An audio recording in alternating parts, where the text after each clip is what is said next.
Il y a quelques centimètres en moins, mais il y a un peu plus d'épaule. Il m'écrase des pieds, mais voilà, c'est une technique qui peut marcher aussi. Il n'y a rien à faire. Manon Fiorot est de retour. En mai dernier, elle avait perdu son combat pour la ceinture contre Shevchenko. Cette fois-ci, c'est face à une dangereuse Canadienne qu'elle doit se relancer. On en parle aujourd'hui dans la carte. On va aussi parler du combat principal entre De Ridder et Allen. Attention, fight hyper important pour l'avenir du Français, Nassourdine Imavov. C'est parti pour la carte, épisode 28. Et la carte, c'est votre émission d'analyse, de pronostic, de démonstration. Et c'est proposé en partenariat avec BetClick. BetClick qui est l'appli officielle pour parier sur les combats à l'UFC. Antoine Taylor, toujours avec moi. Comment ça va? Bah écoute, très bien. Et toi? Très bien, Forme, Charles, ouais. super.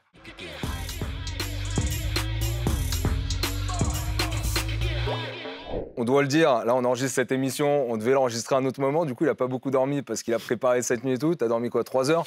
Écoute, Ça va. ça va quand même le faire. Je crois que ça va se ressentir ou pas sur les démonstrations? Face à Taylor, ça va. Ouais, Eh, ok. Même s'il dort 15 heures, ça va rien changer. Et toi, t'as bien dormi en plus? Ouais, ça va. Ouais, toi, t'es toujours prêt le mec. Bon, on va parler de cette Fight Night qui a lieu à Vancouver. On l'a dit, il va y avoir le combat de la Française Manon Fiorot. Il y aura aussi un combat principal important pour Nassour parce que, en fonction du résultat, ça peut encore plus privilégier Nassour vers un combat pour une ceinture potentielle. On en reparlera. D'abord, puisque j'ai envie de le réveiller un peu, je vais faire la question pour Antoine maintenant. Antoine, c'est le 7e UFC qui va être organisé à Vancouver. Ouais. Il y a déjà eu 4 numérotés là-bas. Je vais te dire le numéro de ces numérotés et tu vas devoir essayer de me dire le combat principal de chacun de ces numérotés. C'est impossible. Si, t'es bon là-dessus non. normalement. Il y en a eu 4. UFC 115. Waouh, c'était en plus il y a super longtemps, UFC 115. Non, c'est impossible. Moi, je dis Saint-Pierre contre. Non. Non, pas Saint-Pierre. Chuck Liddell contre Ortiz. Rich Franklin. Ah, ouais, je crois que- Voilà, 115. Allez, UFC 131. Pas facile. Waouh. Velasquez. Carwin. Ouais, Oh, il était dur. Il a affronté Carwin. Ouais. UFC, Ah ouais. celui-là il est impossible. UFC 174. Dimitrius Johnson. Voilà. Bagotinov. Ah ouais. Pff, impossible à trouver. Bon, et le dernier c'était plus récent, UFC 289. Euh, C'est pas l'affiche qui fait rêver. Nunez contre Aldana.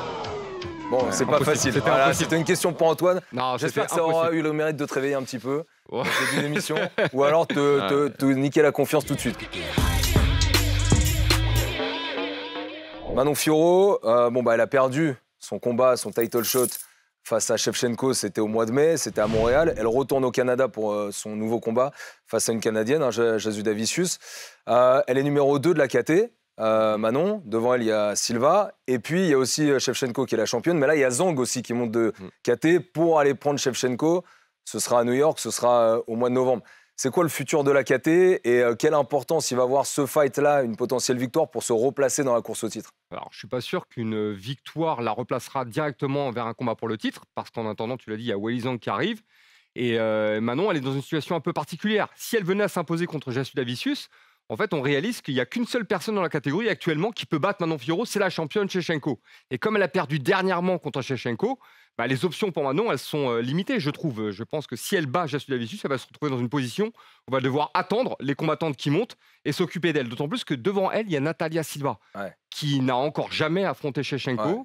Et je pense qu'on va privilégier Silva pour un combat pour le titre derrière le combat de Zhang contre Shevchenko. Donc Manon, encore une fois, est dans une position de garde-fou, en fait. Toutes les jeunes combattantes qui vont arriver, elle va devoir les stopper. Gatekeeper, mais vraiment au très très haut du classement, quoi. En gros, c'est ça. Gatekeeper du top 2. Ouais, c'est ça, ouais. Non, gatekeeper de la ceinture. Ouais. Simplement. Ouais, Et- voilà, c'est ça. Et puis c'est vrai, en réalité, Silva, elle est invaincue à l'UFC, elle a quand même marqué les esprits avec des bons résultats. Et Manon, elle a eu sa chance à la ceinture. Donc c'est légitime aussi qu'elle fasse 1, 2, 3 combats pour pouvoir reprétendre à un title shot. Ouais, je pense. Parce que là, elle avait battu quand même beaucoup de gens. Donc on va lui mettre qui? C'est-à-dire qu'une fois qu'elle a battu Jasuda Vicius, il y a peut-être encore un fight à faire. Mais sinon, tout de suite, elle sera éligible, à mon avis, à faire la ceinture. Elle aurait plutôt avantage à ce que soit Zhang, comme ça ferait une nouvelle adversaire à affronter. Effectivement, ça fait tomber la championne déjà. Donc on a une nouvelle championne et c'est un match-up inédit à l'UFC, Manon Fiorot contre Weili Zhang. Maintenant, est-ce que Weili Zhang va vouloir rester dans cette catégorie? Et puis un mot rapide sur Jasmine Jasuda Vicius. Elle aussi, elle est sur des bons résultats. Elle a notamment réussi une perf of the night et une soumission sur Jessica Andrade. Donc c'est elle aussi une fille, attention, qui monte, qui est pas si jeune, hein. C'est vrai que je pensais qu'elle était plus jeune que ça, je pensais qu'elle avait en dessous de 30 ans. En fait, elle est un peu plus âgée que Manon, elle a 36 ans. Donc c'est aussi une combattante qui doit performer et maintenant pour réussir à confirmer sa place dans le top 5 là. Bah, elle est dans une position où elle n'a pas le choix, hein. Si elle ne bat pas Manon derrière, là, c'est sa meilleure série depuis qu'elle est à l'UFC. Elle est sur 5 victoires consécutives. Si elle n'arrive pas à passer Manon, bah, elle va se retrouver reléguée encore une fois derrière. Et ses chances au titre vont disparaître assez rapidement sinon. En fait, c'est assez basique comme opposition parce qu'on va avoir Fiorot, strikeuse, très à l'aise dans ce domaine. Et en face, on a Jasudavicius Vicius qui va être plutôt une grappleuse avec une appétence assez forte pour le sol aussi, où elle peut potentiellement tirer son épingle du jeu contre Manon. Taylor? Je pense que la solution pour elle, c'est de faire ce qu'elle fait tout simplement d'habitude, c'est-à-dire continuer à maintenir son style, la gestion de la distance. Donc ça va passer par les side kicks notamment, qu'elle gère très bien. Voilà. Par exemple, au moment où son adversaire va vouloir rentrer dans la distance, donc Antoine qui est Jasmine, Jasudavicius, elles peuvent stopper avec les side kicks, le travail également en ligne basse et son travail day kick ou alors les coups de pied aériens qu'elle sait faire, notamment ce genre de choses pour revenir de l'autre côté. Et ses points, elle a de très bons points également, donc où elle peut gérer à distance et travailler. Je pense que ça va vraiment se jouer là.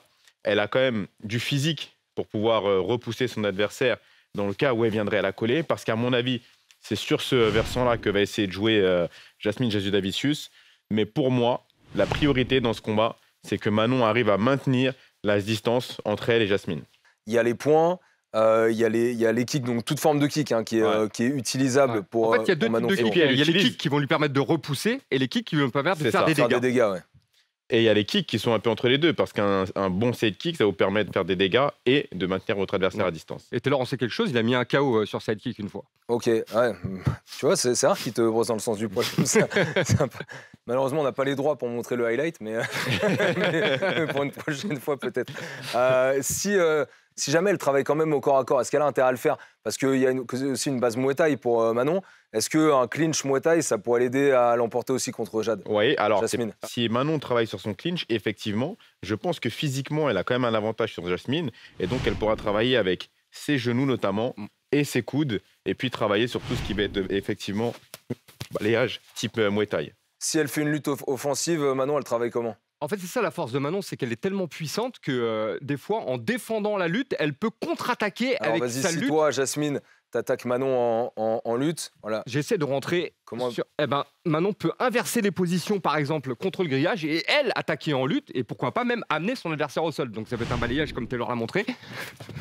Ou ça peut être une projection de lutte tout simple, parce qu'elle peut vous arracher sur un double leg ou un single leg. En théorie, si elle fait ça, elle va pas forcément suivre au sol, Manon. Le cardio, il pourra jouer en l'avantage de Manon. Elle a l'habitude des synchrones. Même si elle a perdu, elle a tenu la distance face à Valentina Shevchenko dans une pression qui était encore bien différente. Parce que non, mais elle a eu pas mal de main events en plus. Oui, elle a eu pas mal de main events. Et je peux vous dire que la préparation physique de Manon, s'il y a bien un truc où ça rigole pas, c'est bien ça. La clé de Jasmine Jasudavicius, Antoine, ça va donc passer par casser cette distance et aller faire travailler son grappling. On l'a expliqué. En fait, les deux combattantes sont très complètes, mais sur le papier, quand même, Manon est meilleure en striking. Elle a une base de karaté et de kickboxing. Alors, Taylor, tu fais Jasmine. Voilà. Et justement, c'est casser cette distance lorsque Manon essaye de striker. Et l'idée, en fait, c'est de passer le minimum de temps à distance ou à échanger les coups. Donc, dès qu'elle peut, en fait, elle doit venir casser à distance. Et idéalement, c'est rentrer avec des frappes pour pouvoir venir au contact, parce que l'idée c'est frapper pour venir au contact pour Jasmine Jasudavicius, ou alors trouver le bon timing dans les échanges, c'est-à-dire qu'elle commence à envoyer des coups, Manon veut répliquer, ça peut être un échange de coups de poing, hop hop hop, Manon réplique, et au moment où elle réplique, hop, elle change de niveau. Et le timing, en fait, c'est ça qui sera la clé pour elle si elle veut réussir à amener au sol, parce que dans les contrôles contre la cage, effectivement, elle va prendre moins de coups parce qu'ils seront au corps à corps, mais pour l'amener au sol, ça risque d'être compliqué. Alors, autre chose, il y a aussi la saisie des kicks dont il va falloir se méfier pour Manon. C'est que quand elle va envoyer des kicks, va falloir faire attention aux kicks qu'elle va envoyer. Danger particulièrement des middle. Et puis ensuite, après, aller chercher une phase de sol. Ok, donc le timing, si elle est à la lutte et qu'elle est contre la cage, au clinch, elle, comment elle doit tirer son épingle du jeu, sachant que Manon, elle, essaiera d'en sortir et peut-être de faire des phases Muay Thai. En fait, ce qui est intéressant dans le travail de Jasmine, ça c'est Jasmine, ça c'était Laurent. C'est qu'en fait, en restant contre le grillage, déjà la première chose, c'est qu'elle prend pas de coups, elle prend moins de coups, elle va peut-être prendre des coups de genoux au corps, mais elle aussi peut en envoyer. Et surtout, il n'y a pas de travail à distance. Et derrière, elle a une possibilité de peut-être fatiguer Manon, qui sait, Ouais, voilà, il m'écrase les pieds, mais voilà, c'est une technique qui peut marcher aussi. Et surtout, sur les tentatives de takedown, voilà, faut qu'elle soit incisive. Parce que Manon a une défense excellente. Donc, encore une fois, ça passera par des frappes, selon moi. Ça peut être du travail en genou, par exemple, au corps. Et profiter d'une réponse, par exemple, de Manon pour saisir la jambe et l'amener au sol. Et l'idée, en fait, c'est idéalement, il faudrait qu'elle arrive à mettre Manon dans cette position. Ouais. Voilà. La mettre sur le dos, au sol, parce que là, son jiu-jitsu va prendre le pas. Et on sait, Jasmine Jasudavicius, c'est un jiu-jitsu très offensif. C'est-à-dire que voilà, elle essaie de passer tout de suite. Manon, elle va essayer de se relever, mais pendant qu'elle essaie de se relever, elle peut prendre des coups.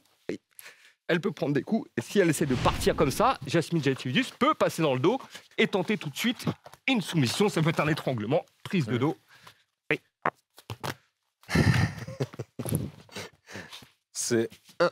Ah voilà, donc c'est ça, c'est vraiment, on voit que c'est très offensif. Non, mais pour le coup, c'est super bien illustré là, parce que on voit bien que c'est hyper offensif et un peu, peut-être un peu, pour imaginer un peu, mais comme on a vu avec Merab, qui lui en lutte est capable de passer d'une position à l'autre, d'enchaîner, de faire la lutte en chaîne, peut-être que Jasmine au sol est capable de passer d'une position à l'autre aussi. En fait, l'idée, c'est que si elle arrive à la mettre dos au sol, faut qu'elle tente des soumissions rapidement pour mettre en danger Manon et surtout qu'elle s'arrange pour garder des positions fortes, quoi qu'il arrive.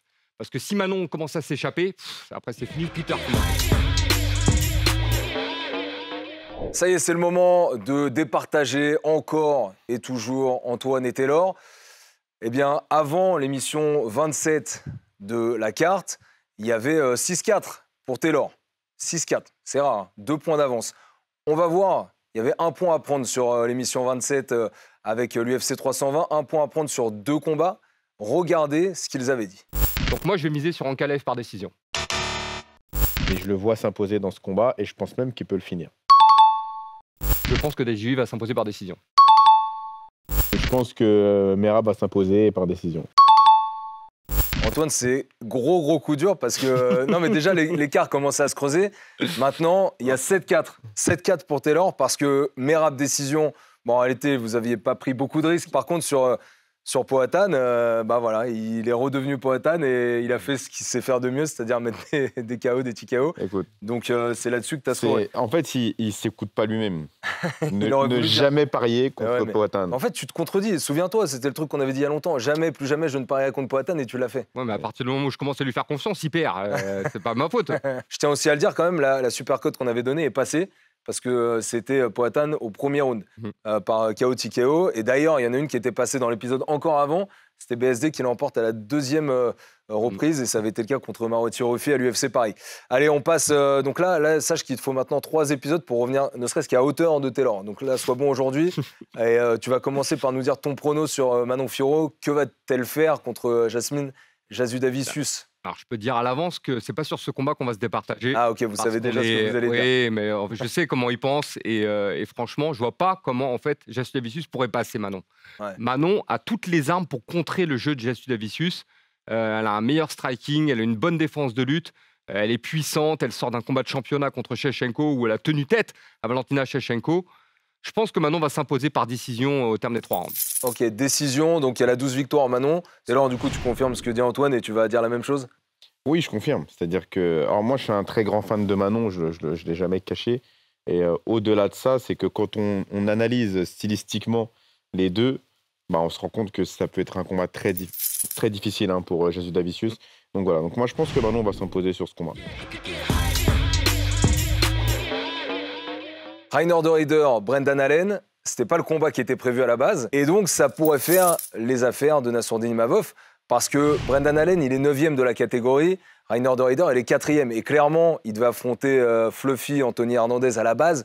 Le vainqueur de Rieder, Hernandez, il pouvait prétendre, en cas de grosse perf, à aller prendre un title shot. Et donc, peut-être passer devant Nassour. Là, du coup, c'est moins le cas, hein, quand même. Ça place Nassour dans une meilleure position. Oui, parce qu'une victoire de Derrider contre Allen aura moins d'impact qu'une victoire contre Fluffy Henderson. Hernandez, excuse-moi. Et de l'autre côté, Brendan Allen, s'il venait à s'imposer contre Derrider, comme il a déjà perdu récemment contre Nassour, eh ben, il ne va pas repasser devant non plus. Donc au final, ça va conforter la place de Nassour dans le classement. Dans cette catégorie, on ne sait pas trop ce qui va se passer parce que le champion, c'est Khamzat Chimaev. Dès le soir même que Pereira avait gagné, il a dit « Vas-y, si tu veux, je te prends même en lourd. je monte de 2 KT, je vais en lourd et je te prends en lourd. Donc on ne sait pas ce qu'il va faire, on ne sait pas ce que l'UFC va décider. On se dit, s'il y a un Khamzat contre Pereira, c'est un super fight de fou. Donc là, il pourrait laisser la ceinture vacante et aller prendre son paquet d'oseille pour aller faire un fight comme ça. Et donc, qu'est-ce qui va se passer? Est-ce que, par exemple, on peut se dire que la ceinture pourrait être vacante et que Nassour prendrait De Ridder si De Ridder gagne? Je pense qu'il y a 2 options. C'est-à-dire que, déjà, je pense que ça va pousser très, très fort pour faire ce combat contre Pereira. Ce qui fait que Chimaev laisserait la ceinture. Et donc, on pourrait avoir un scénario où... Alors, soit ça pourrait être une ceinture intérimaire, si Chimaev n'arrive pas forcément à avoir ce qu'il veut. Ou alors, n'oublions pas quand même que l'ancien champion qui a perdu contre Khamzat Chimaev est toujours dans les parages. Ouais, donc, on pourrait avoir un Assourdine Duplessis ou alors un Assourdine De Ridder si De Ridder s'impose sur ce combat. C'est parti pour la démonstration de ce combat principal. Attention, quand même, De Ridder, il est monté assez vite, c'est vrai, mais il a fait Hollande, il a fait Bonical, et il a fait surtout Robert Whittaker récemment à la décision. Qu'est-ce qu'il doit faire? Alors, le combattant, l'ancien champion du One, pour battre Brendan Allen sur ce combat? Il doit faire ce qu'il sait faire, c'est-à-dire utiliser son striking un peu particulier. Merci, donc, c'est un combattant qui sait travailler à distance, mais qui va venir se rapprocher dans la distance, notamment avec des genoux un peu particuliers. Donc, c'est-à-dire qu'il va boxer de loin, puis il va arriver avec un genou. Et à partir de là, il peut aussi travailler en take clinch, parce qu'il est très souvent plus grand que ses adversaires. Donc, il a un bon take clinch, là où il va venir tirer sur les épaules de son adversaire. Et là, travailler avec les genoux, où il a un très bon jeu en genoux et surtout travailler avec les coudes. Ouais, il a des longs segments et puis il a un style vraiment bizarre. On ne sait pas trop d'où ça va venir. Ouais. C'est dur à lire en fait. En fait, c'est dur à lire. Et puis le démarrage de ses frappes, le timing est un peu particulier où il va envoyer un gros middle. D'un coup, il va toucher, il va rentrer sur un genou. Ensuite, il va mixer avec sa lutte également parce qu'il a une très bonne lutte. C'est ça, mixer les deux. Exactement, c'est ça. Et en fait, son striking est un peu décousu. Voilà. Mais dans le timing, comme on n'arrive pas à le lire, ça fonctionne. Et là où il est très fort aussi, c'est les transitions entre le striking et le grappling. Le striking et la lutte, c'est-à-dire qu'il peut très bien envoyer un kick et derrière descendre dans les jambes en l'espace d'un instant et ça surprend tous ses adversaires. Ok. Par contre, Reinier De Ridder, avec son striking peu académique, il peut laisser des ouvertures aussi, non? Ça peut l'exposer aussi un peu. Il est très ouvert. Il est très ouvert en défense. Il a un bon striking offensif, mais striking défensif. Comment alors, montre-nous, Taylor, toi par exemple, sur De Ridder qui est ouvert, comment ça se caractérise? C'est par exemple, il va baisser quand il envoie un coup, il va baisser un peu l'autre main. C'est au moment où il va rentrer dans des frappes, où il va avoir la tête un peu à la fenêtre, et là, il va prendre des risques sur des frappes. Maintenant, c'est un vrai risque quand vous avez un combattant qui est un technicien en face de vous, mais le volume de travail qu'il impose à ses adversaires, et puis surtout, ça va dans tous les sens. C'est-à-dire qu'encore une fois, comme on vous l'a dit, c'est qu'il va mettre un middle, il va changer en lutte, il va remonter avec un genou au corps. Il a touché, souvenez-vous, plusieurs fois, Robert Whittaker notamment avec son travail de genou au corps. Ensuite, il va arriver sur des saisies en clinch, où il va rentrer avec les coudes, avec les genoux, puis remixer après sur un travail de lutte. Et tout ça fait que, effectivement, il y a des trous, mais à quel moment on exploite ces trous-là quand vous avez un gars qui est sur vous et qui avance comme ça et qui fait 2 mètres et qui vous met des coups? Est-ce que ça peut, tout ça, l'amener à essayer d'aller au sol ou pas vraiment pour De Ridder? À terme, de toute façon, il voudra aller au sol parce que c'est son point fort, le sol, quoi qu'il arrive. Ouais. Et même si ces takedowns, ces tentatives de takedown sont un peu particulières. Alors, essayez de nous montrer rapide, mais tentative de takedown à la De Ridder. Il aime bien les techniques de judo. Donc, il a souvent tendance à enrouler la tête de son adversaire comme ça et tenter des projections de hanche. Il a fait plusieurs fois. Ce qui n'est pas très académique. Et ça marche pas toujours en plus. Ça marche pas toujours. Ça qui est fou. Maintenant, il peut avoir aussi un bon timing sur les frappes. C'est-à-dire qu'au moment où il enchaîne, par exemple, il envoie un middle, son adversaire veut répliquer avec les poings, hop, changement de niveau. Et il ramasse les 2 jambes et il l'amène au sol. Et ça va très très vite pour lui. Et encore une fois, les transitions entre les deux sont très difficiles à appréhender. Et puis comme l'a expliqué Taylor, un coup il frappe, un coup il tente de saisir, il se remet à frapper, il se remet à saisir et ainsi de suite. Et puis c'est surtout le genre de mec qui est capable de tirer la garde. Ça aussi, ça a une particularité de De Ridder, c'est qu'il est tellement fort au sol que si il se retrouve en galère et que ça devient compliqué, il n'hésitera pas à tirer son adversaire sur lui pour le mettre dans la garde et travailler depuis la garde. Ok. Donc ça, il est prêt à se mettre dans une position qui peut paraître inconfortable pour certains, mais lui, il saura normalement s'en tirer. Et c'est ça qui est intéressant avec ces profils-là, c'est qu'il est tellement à l'aise au sol, un peu à la manière d'un Charles au Bronx, que lui, ça l'inquiète pas en fait. Il peut lâcher ses coups debout, il n'a pas peur de se faire amener au sol parce qu'une fois au sol, il saura gérer. En gros, il allume un peu plein de feux partout, il voit ce qu'il prend, mais c'est un peu comme Merab en fait. Un peu moins, parce que Merab, il a quand même sa ligne directrice. Donc, oui. Et puis c'est plus lutte, Merab, lui, c'est plus grappling. Ouais, mais dans le côté, j'allume un truc, je vois si ça marche pas, je vais tout de suite sur autre chose. C'est un peu ça. Voilà. Ouais, c'est ça. Mais sauf que De Ridder, il peut rester debout longtemps.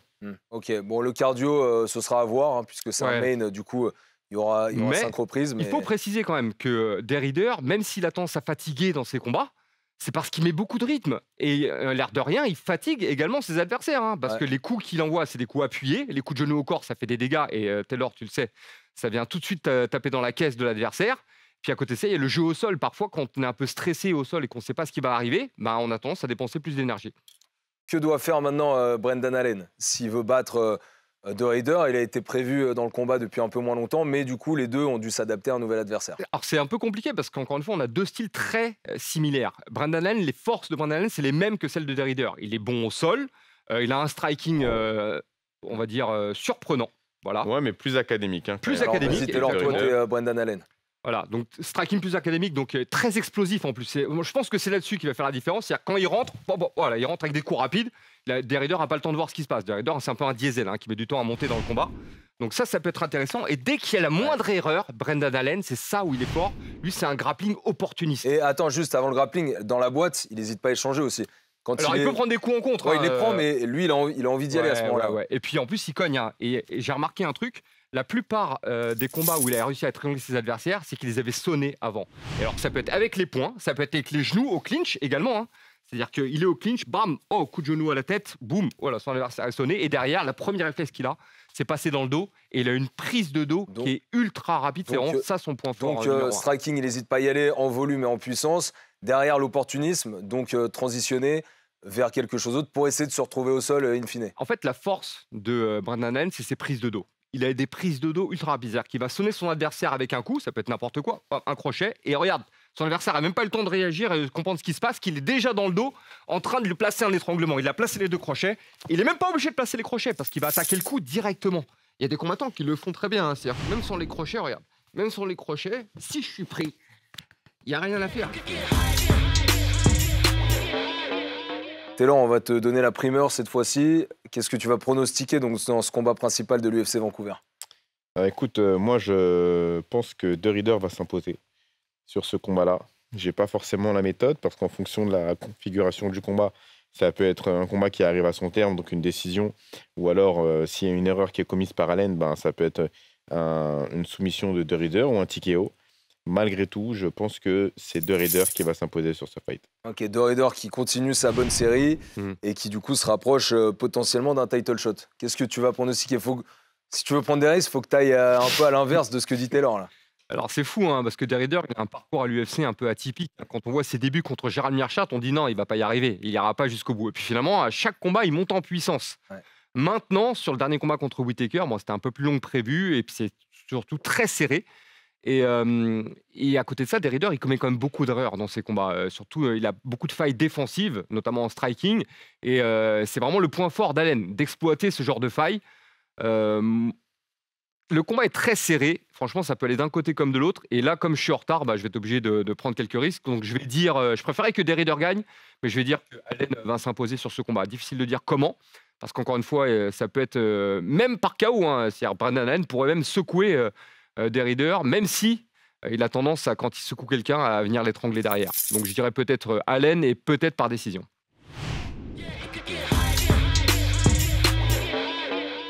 Franchement, je le fais tranquille, pas de risque, parce que c'est ce que je pense, hein, évidemment. Mais je vais aller du côté de ce qu'avait dit Taylor tout à l'heure. Sur l'ensemble des deux fights, je vais mettre Manon Fiorot, ça vous l'avez dit tous les deux. Et par contre, je vais aller plutôt du côté de Reiner De Raider, parce que vu la confiance qu'il a accumulée, vu que Allen, lui, a perdu quand même 2 de ses 3 derniers combats, je vois bien De Raider continuer à prolonger cette confiance, et avec son style chelou en plus. Je me dis qu'il a moyen de faire un truc. Antoine et Taylor, merci les gars. Merci à toi. C'est un galet. On se retrouve bien sûr pour un gros UFC à venir, celui de Cyril Gane, pour la ceinture des poids lourds. En tout cas, on est toujours très heureux de pouvoir vous proposer ces démonstrations, ces pronostics, en espérant que ce monsieur ici à ma gauche réussisse à rattraper un peu Taylor, parce qu'à un moment, il n'y aura plus de suspense si ça continue d'être comme ça. En tout cas, merci à vous et merci à toutes celles et ceux qui travaillent sur cette émission, autour de Laurent Duplouy, de Salim, autour de Nathan qui était aussi en régie aujourd'hui, et avec Anthony Sterpini qui est bien sûr présent pour le montage de cette émission. À très très vite dans la carte. Ciao.